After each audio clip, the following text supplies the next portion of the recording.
السلام علیکم جی. موجودہ سیاسی صورتحال اگر آپ دیکھیں، آصف زرداری صاحب اپنی فل سیاست کھیل رہے ہیں اپنے آپ کو صدر بنانے کے لیے، اور بلاول زرداری کو اگلے الیکشن میں وزیر اعظم بنانے کے لیے وہ ہر سیاسی داؤں پیچ جو ہے نا وہ کھیل رہے ہیں. اور بالکل درست کہا انہوں نے، میں شیر کا شکاری ہوں. کہاں ہے وہ اپنا پرویز الہی سے ذاتی دشمنی ڈال لی ہے جی، اور یہ سب کچھ کر لیا ماں سوائے ان پی ایم ایل این کی جڑیں کاٹنے کے وہ کوئی دوسرا کام نہیں کر رہے. تو میں بالکل واضح طور پہ یہ بتا سکتا ہوں کہ بھائی ان کی جو سیاست ہے نا وہ پاکستان کے لیے نہیں ہے. ان کی سیاست صرف اور صرف اپنی ذات کے لیے کہ میں اچھا آپ ایک اور بھی دیکھیں، بڑی مزیدار بات ہے جو اس وقت صورتحال ہے. پی ٹی آئی یعنی کہ عمران خان اور وہ جو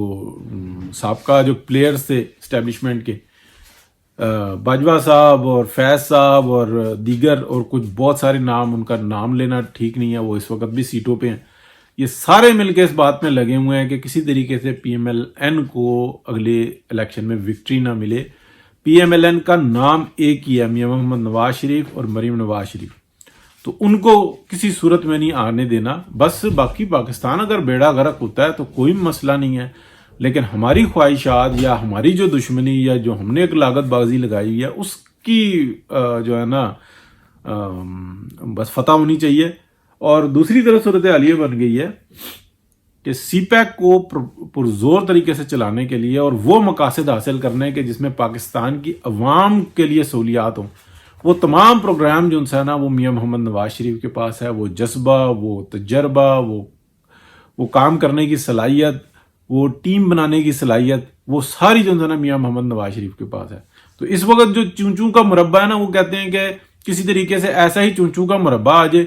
اور پاکستان بھی بچ جائے اور ہماری بادشاہی بھی قائم رہے، ہماری جو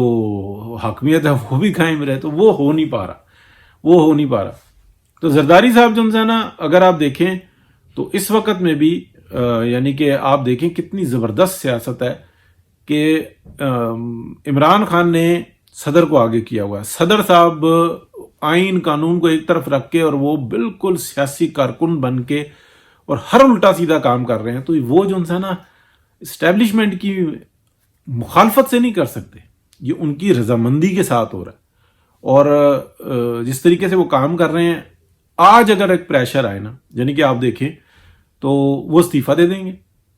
استعفیٰ دے کے وہ کہیں گے بٹ ٹھیک ہے میں 6-8 مہینے پہلے گھر چلا جاتا ہوں، مجھے تو ساری زندگی کے لیے پروٹوکول اور یہ ہر چیز مل جائے گی. اچھا، اسی اسمبلی سے زرداری صاحب کا یہ پلان ہے کہ میں وہ اپنا صدر بن جاؤں، اور 100% جو ہے نا شہباز شریف صاحب ان کے ساتھ ہیں کہ زرداری صاحب صدر آ جائیں، میں وزیر اعظم بن جاؤں اگلا، جو کہ جس کا کوئی 1% بھی چانس نہیں. اور گڈی رہے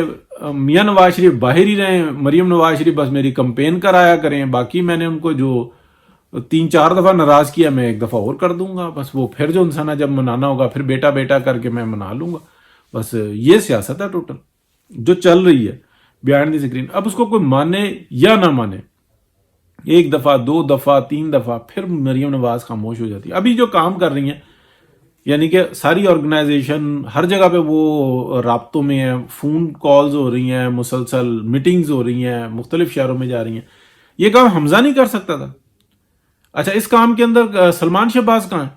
مطلب ہر جو برا وقت تھا اس کے اندر تو وہ لنڈن میں بیٹھے ہوئے جو ہے نا اپنے بزنس سنبھال رہے تھے، اور اب جب یہ سارے معاملات بہتر ہوئے ہیں تو میں آ گیا ہوں جناب، میں اب دیکھتا ہوں، اور میں جناب اپنے باپ کا بیٹا ہوں. اور وہ جو پہلا بیٹا تھا وہ ابھی اس ٹائم میں امریکہ میں بیٹھا ہوا ہے، حمزہ شہباز. جب وزیر اعلیٰ بننے کا ٹائم تھا تو وہ بالکل ٹکٹ ریڈی کر کے بیٹھا ہوا تھا کہ میں بس آ گیا. دیکھیں، اچھا بہت سارے لوگ کہتے ہیں وہ لاہور میں آ چکا تھا، کوئی کہتے ہیں کہ نہیں آیا تھا. اس حد تک یعنی کہ آپ بڑے بڑے لوگوں سے پوچھ رہے ہیں، وہ یہ نہیں بتا سکتے کہ وہ جب یہ وزیر اعلیٰ کی صورتحال جو بنی ہوئی تھی، جب یہ کہا جا رہا تھا کہ ملک احمد خان کو وزیر اعلیٰ بنائیں گے، تو اس وقت میں سب یہی کہہ رہے تھے، کچھ کہہ رہے تھے کہ لاہور میں ہے، کچھ کہہ رہے تھے کہ امریکہ میں، تو اس کا تو پتہ ہی نہیں لگ رہا. تو یہ ساری سیاست چل رہی ہے. اچھا، یہ جو اس وقت میں سپریم کورٹ کے اندر جو 9 رکنی بینچ ہے اب اس کے اندر انہوں نے بڑی فنکاری کے ساتھ یہ بھی کہہ دیا ہے، اطہر ملن اللہ صاحب نے صدر کے پاس بال پھینکی، ہاں جی پاجی کی کریے پاجی، ہاں جی چھوٹے پاجی دیکھ لینے ہیں، وہ پنجاب اسمبلی اور سرحد اسمبلی کا بھی اسی میں ہم آرڈر کر دیں گے، یا تو وہ ان کو بحال کر دیں گے، اور یا پھر ہم نے اس ملک کے اندر سیاسی استحکام پیدا نہیں ہونے دینا، ہر وہ کام کرنا ہے جو پارلیمنٹ کا کام ہے، اور جو سپریم کورٹ کا اور ہائی کورٹ کا کام ہے وہ تو ہم نے کرنا ہی نہیں نا،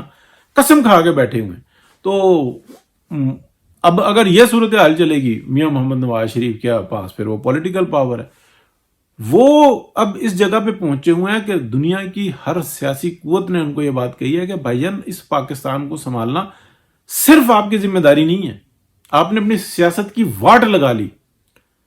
لیکن جن لوگوں نے آپ سے منت ترلے اور کوششیں کی تھیں کہ اس ملک کو بچاؤ، آپ نے بچا لیا، ڈیفالٹ ہونے سے بچا لیا، لیکن اب وہ منہ دیکھ رہے ہیں کہ اچھا ٹھیک ہے، کھان چپیڑا ہون بدنام، منہ کا لاہور کروائیں اور ان کے اوپر پڑے ہوئے ہیں، ہم منہ دیکھیں گے۔ تو دیکھتے رہیں، میاں نواز شریف بھی بس ٹھیک ہے، اس سے زیادہ تو انسان کی طاقت نہیں ہے نا جو کچھ کرنے کی ہے، تو وہ اپنا فرض ادا کر کے اور بیٹھے ہوئے ہیں، ٹھیک ہے۔ تو یہ صورتحال ہے، نہ زرداری صاحب نے کچھ کرنا ہے، نہ مولانا فضل الرحمان نے کچھ کرنا ہے، جو کچھ کرنا ہے وہ کیا کہتے ہیں میاں محمد نواز شریف نے کرنا ہے، جو بیڑا گرک کرنا ہے عمران خان نے کرنا ہے، اور اس بیڑا گرک کیے ہوئے ہر برے کام کو جو سنبھالنا ہے وہ سپریم کورٹ نے سنبھالنا ہے۔ اور جب میاں نواز شریف کی یا پی ایم ایل این کی واٹ لگانی ہوتی ہے تو اس ٹائم میں سپریم کورٹ آگے آئی ہوئی ہوتی ہے، اور جب فیسلیٹیٹ کرنا ہوتا ہے تو اس ٹائم میں سپریم کورٹ آگے آئی ہوئی ہوتی ہے۔ اور سپریم کورٹ کے پیچھے کون ہے، کس کے کہنے پر چلتے ہیں، ثاقب نثار سے لے کے اور ابھی تک اگر آپ دیکھ لیں کون ہے، سب کو پتہ ہے۔ اور ابھی وہ کہتے ہیں نیوٹرل ہو گئے ہیں، نیوٹرل ہو گئے ہو نا تو وہ ایسا نیوٹرل نہیں ہوتا، وہ اگلوں کو بھی کہتا ہے کہ ہم نیوٹرل ہو گئے ہیں تو آپ نے بھی کوئی کام غلط نہیں کرنا، یہ کوئی طریقہ نہیں ہوتا کہ اچھا چلو ٹھیک ہے ہوں تسی پہ رہو ہم خاموش ہیں، یہ نہیں ہوتا۔ بہت شکریہ جی، اللہ حافظ۔